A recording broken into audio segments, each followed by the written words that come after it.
ต่อ EP ที่สี่ข้ามเลยเป็นมื้อเดียวกันเนาะมื้อเดียวกันกับ EP ที่สามเนาะแต่ว่าอยากเว่าเรื่องใหม่เนาะอ่าก็คือหลังจากเว่ามาประมาณสอง EP เนาะความแตกต่างก็คือยังเบิ่งบ่ออกยังเบิ่งความแตกต่างบ่ออกเนาะเพราะว่าเจ้าของก็ยังเว้าติดๆขัดๆแบบนี้อยู่ยังเว้าติดๆขัดๆแบบนี้อยู่แต่บ่เป็นหยังเนาะบ่เป็นหยังอันนี้เราฝึกกันได้มันต้องใช้ระยะเวลาเนาะ บ่ต่างกันกับทุกอย่างเลยทุกอย่างก็ต้องใช้เวลาต้องใช้เวลาในการฝึกฝนเนาะก็บ่เป็นหยังอ่าหลังจากเว้ามา2 มื้อก็มีความเคยชินกับหน้ากล้องกับเสียงเจ้าของหลายขึ้นเนาะเพราะว่าหลายๆคนอาจจะมีปัญหาเนาะเวลาเราฝึกเว้าหน้ากล้องเนาะก็จะเขินเจ้าของเนาะบ่กล้าเบิ่งเจ้าของแล้วก็ได้ยินเสียง เออไม่ยังติดอยู่ปกติว่าไม่บ่ติดเพราะว่าถ่ายไป EP แล้วนี่ถ่ายไปประมาณ10 นาทีแต่ว่าบ่ได้ยินเสียงเนาะเพอลืมเปิดไมค์ลืมเปิดไมค์ครับก็คล้ายๆคือแบบนี้เนาะเพราะว่าเขาจะตื่นเสียงเจ้าของเนาะเพราะว่าจะตื่นเสียงเจ้าของเพราะหลายๆเฮ็ดหลายๆคนที่เป็นกูรูเพิ่นแนะนำเนาะว่าบ่ต้องตื่นเสียงเจ้าของเนาะเพราะว่า แรกๆมันจะตื่นจะเขินเสียงเจ้าของนะมันเป็นสิ่งธรรมดาเลยที่คนฝึกเว้ามันจะมีปัญหาเนาะเพราะว่าเขาเป็นคนสื่อสารบ่เก่ง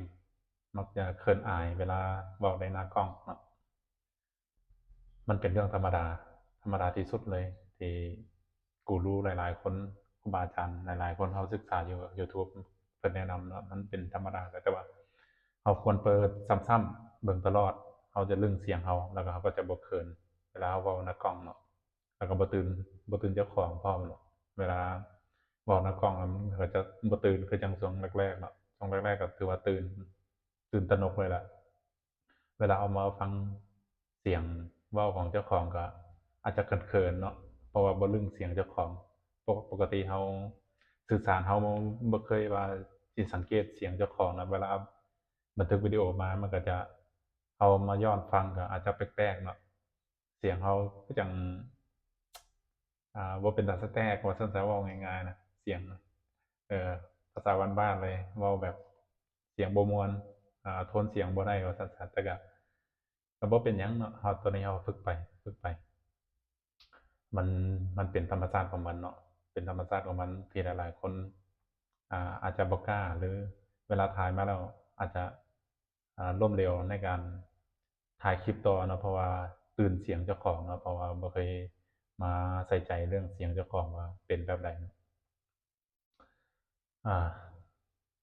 แต่ก็บ่ต้องย้านทุกคนเป็นกันเบิดช่วงแรกๆมันเป็นกันเบิดเรานี่ก็เฮ็ด challenge ให้เจ้าของประมาณเฮ็ดประมาณ1,826วันเนาะ